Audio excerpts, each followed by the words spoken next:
Following the success of the 14-inch monitors, there were 8 12-inch monitors built for the Royal Navy in 1915, having spare 12-inch guns from older pre-dreadnoughts that were of limited value. These new monitors were constructed after the relative ease and speed at which the 14-inch gun monitors were constructed. It also helped that the First Lord of the Admiralty was Winston Churchill, and the First Sea Lord of the Admiralty was John Fisher, both known for their schemes. With Churchill's bombardment of the Dardanelles and further campaigns there, not to mention Admiral Fisher's Baltic project, in which the use of these monitors would be crucial. The monitors participated in numerous bombardments in the English Channel, but several of these monitors were chosen for a rather large modification of a single 18-inch gun, one of the largest guns ever fitted to a Royal Navy vessel. This gun was from the large light cruiser, or light battle cruiser, HMS Furious, who was having her own interesting reconstruction. This modification came late in the war, and the monitors Lord Clive and General Wolfe used these 18-inch guns in bombardments in late 1918 as the war came to a close. They are some of the oddest looking modifications of any vessel, and certainly worth looking at. Now, I'll be upfront with you all. I have covered these monitors before in 2 separate videos detailing their careers. However, the concept of a relatively small ship with such a large gun is fascinating, and it turns out to have some practical application. So in this video, we're looking at these monitors in further detail, but if you'd like to hear more about their careers, I'll put a link to the monitor playlist in the description. For the sake of this video, we'll start with a description of these rather odd and specialized vessels and why they existed. The idea of a small ship with a big gun in a shallow draft was a concept that can be roughly traced back to the Age of Sail, when British and French forces used bomb vessels at the end of the 17th century to bombard forts at places like Tripoli and Genoa. In the Iron and Steam Age, these vessels came to be in the Crimean War and especially the American Civil War. With this in mind, in the stalemate of the First World War, the Admiralty in November 1914, now under the control of Admiral Jackie Fisher as the First Sea Lord and Winston Churchill as the First Lord, desired to find a way to break the stalemate that had already set in using the Grand Fleet. They wanted to strike Germany decisively in a vulnerable spot. As I mentioned in the introduction, Fisher had been a proponent of his Baltic project, where an offensive against the Pomeranian coast could enable a landing with Russian support only 90 miles from Berlin. For this to occur, the High Seas Fleet would need to be decisively neutralized. Not only that, the shallow water of the Baltic enabled it to be easily mined, meaning that the big gun battleships with their deep drafts would be at risk in such operations. The stabilization of the Western Front also offered possibilities to land in the Low Countries against German positions. Once the Ottomans entered the war, there were opportunities to open the Dardanelles to get supplies and materials to Russia. Again, this required the support of big guns, but Britain did not have the ships to effectively and somewhat safely reach the enemy's strongpoints and strong shore defenses.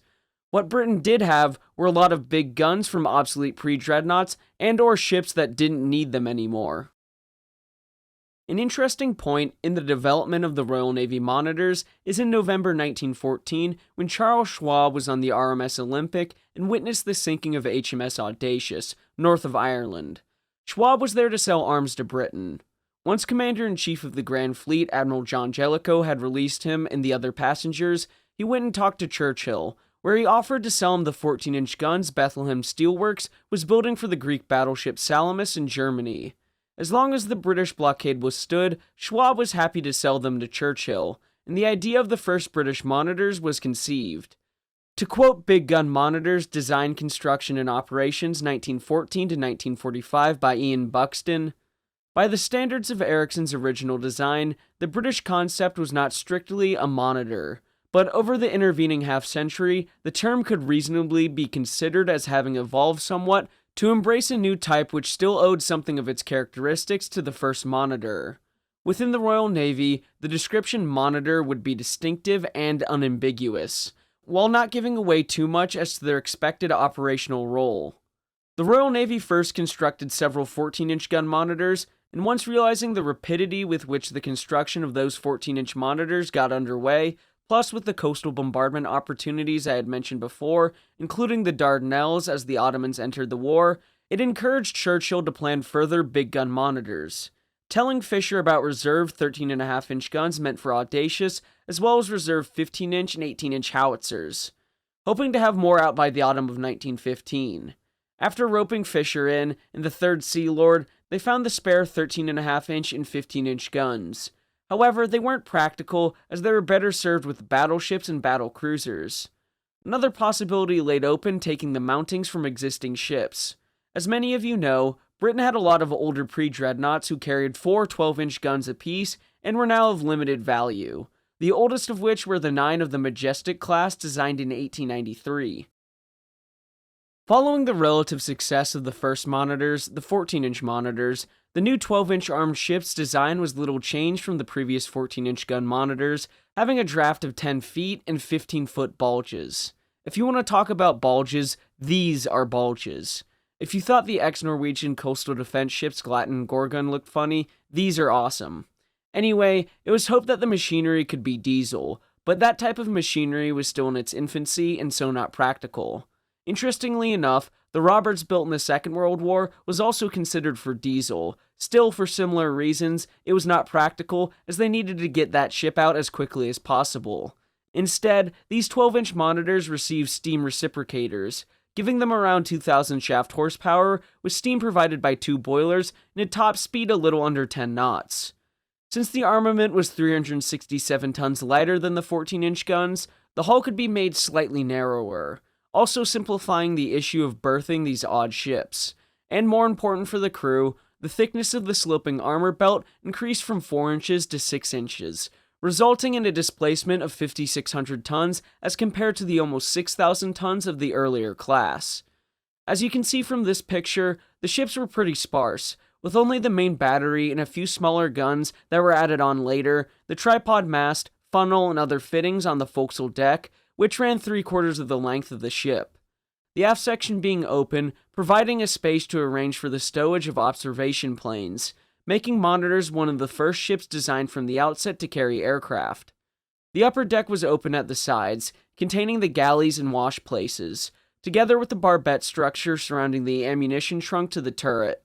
The lower decks were where the coal bunkers and machinery spaces were, magazine spaces, and the accommodation for the crew, which was about 200 men and not exactly roomy. After working out who was going to build the ships and changes to their machinery to triple expansion engines, the 8 ships of the class began to be laid down, being named for British generals, with the names being, of course, General Wolfe, Sir John Moore, General Crawford, Earl of Peterborough, Prince Rupert, Prince Eugene, Sir Thomas Picton, and Lord Clive. Once in service, their deep load displacement was around 5,850 tons, and they were given anti-aircraft guns, which were the smaller ones seen on their decks, as well as some were given 6-inch guns. Something interesting to mention is where the monitors got their guns from. Well, Lord Clive got her guns from the battleship Magnificent and General Wolfe the battleship Victorious, while the others got them from either HMS Hannibal or HMS Mars. It's impossible to beat Royal Navy naming conventions.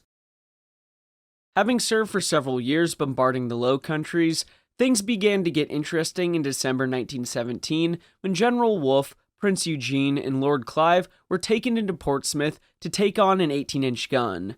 As you see, the light battlecruiser HMS Furious, originally part of Fisher's Baltic project, to whom these 18-inch guns originally belonged, was going through several refits to make her quite the interesting carrier, with her multiple flying off points. Something I discuss in a Weird and Wacky Ships video. I think Jim Crosley in Monitors of the Royal Navy, How the Fleet Brought the Great Guns to Bear, puts it best. These great guns, the largest ever fitted to British warships, had been built for a new generation of battlecruisers, which were rapidly redesigned as aircraft carriers, making their turrets redundant. Something important to note is the reason for the addition of an 18-inch gun, besides actually testing the thing, where again Crosley gives a succinct explanation of that. The other two found their way onto the monitors with the idea that they might enable a more effective long-range bombardment of Zeebrugge. Originally, these guns were in revolving turrets on Furious. Well, at least one of them was. The other was most likely never fitted due to Furious's flying-off platform being fitted. Nevertheless, mounting that platform on a 6,000-ton ship was not practicable, without the removal of the 12-inch gun and the rearrangement of the machinery. A completely different design was chosen. the whole mount weighing 384 tons, including the 149-ton gun, and it was nearly double when ammunition was on board, presenting even more problems for these little ships. Proposals in the summer of 1917 called for the strengthening of the forecastle deck abaft the funnel to take on the mounting, but leave the existing armament undisturbed. As there was no room for ammunition below decks, a day's worth of ammunition would have to be kept on the upper decks. With cordite cases on the forecastle deck, a light shield would be placed on the mounting, and so placed to allow this massive gun to have 45 degrees of elevation.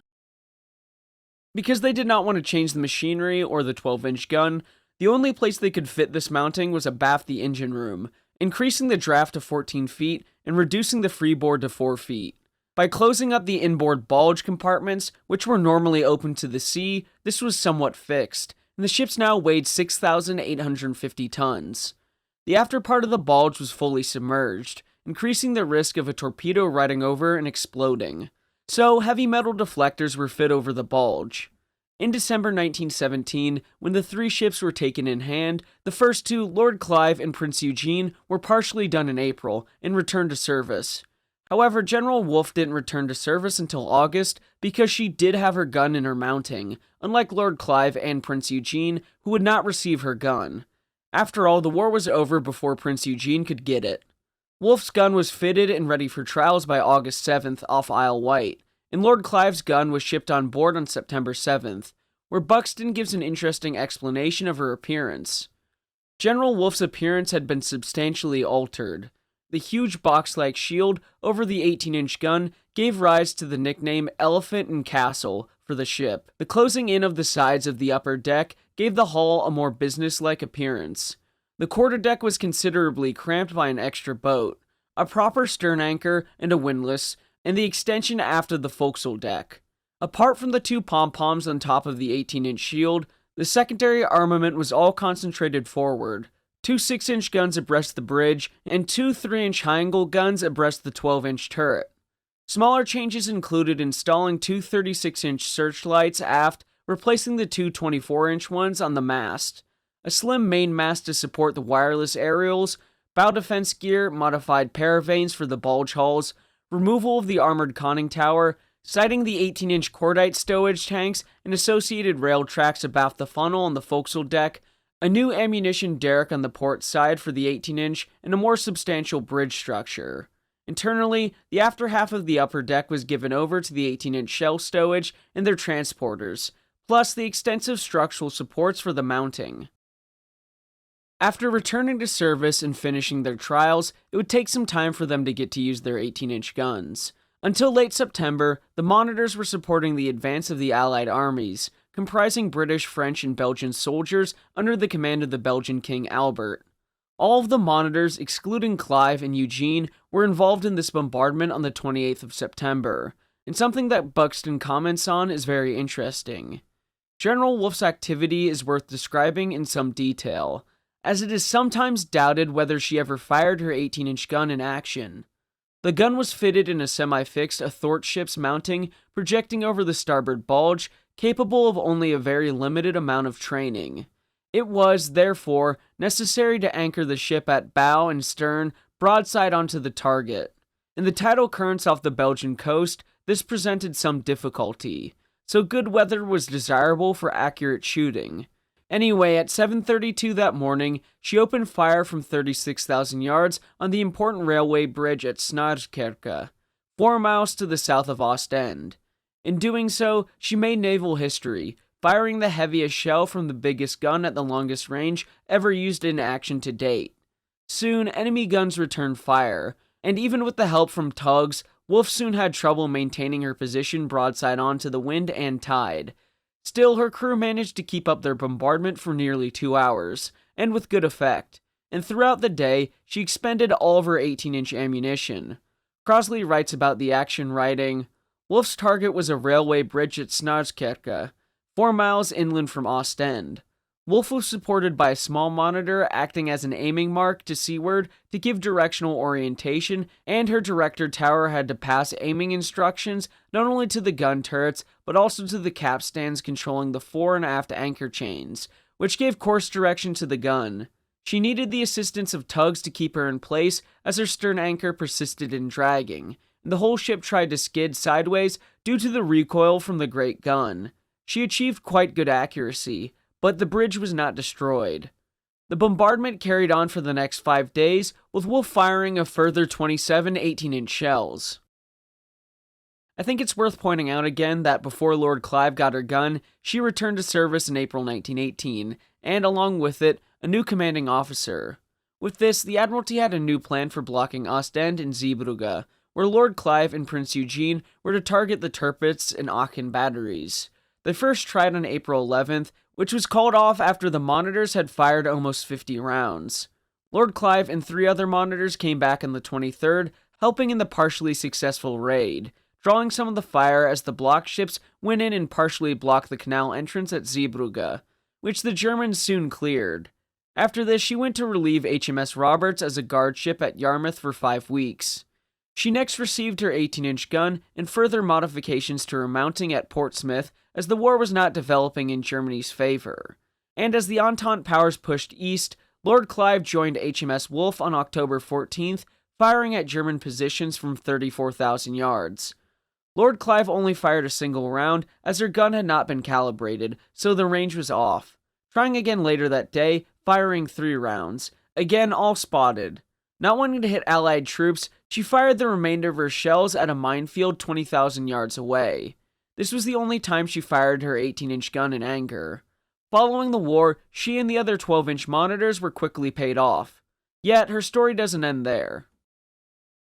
The monitors were going to carry out further bombardments in November. Still, with the armistice bringing an end to the hostilities, it would bring an end to most of the 12-inch monitors, with Lord Clive being the only one doing anything notable after the war. General Wolfe was laid up at Immingham from the spring of 1919 until the winter of 1920-1921, being towed to Portsmouth, where the guns and other useful fittings were stripped, and eventually the ship was scrapped in 1923. Buxton further explains that in Lord Clive's post-war career, after having been laid up for 19 months, she was towed to Portsmouth in September 1920, to be converted to carry 3 15-inch guns for trial purposes. The design of the projected 1921 battle cruisers included this turret. The Royal Navy wanted to test this arrangement of 15-inch guns, and therefore refit Lord Clive with this new arrangement. It thus removed her 18-inch gun and secondary battery and some additional strengthening. The construction of this new arrangement for the triple 15-inch gun lasted until February 1921, and because of the cancellation of the new class of battlecruisers, her trials ended up not being that important, although successful. She was soon laid up and again then sold for scrapping in 1927. Unfortunately, I could not find any pictures of her in this configuration. These monitors, General Wolfe, Lord Clive, and Prince Eugene to a lesser extent, are just extremely fascinating to me, and I think it goes to show the ingenuity of the Royal Navy, especially in the First World War. Something on the internet that doesn't get talked about as much. Thank you all for watching, and please remember to like and subscribe as it'll help the channel to grow. Until next time, my friends, have a great week.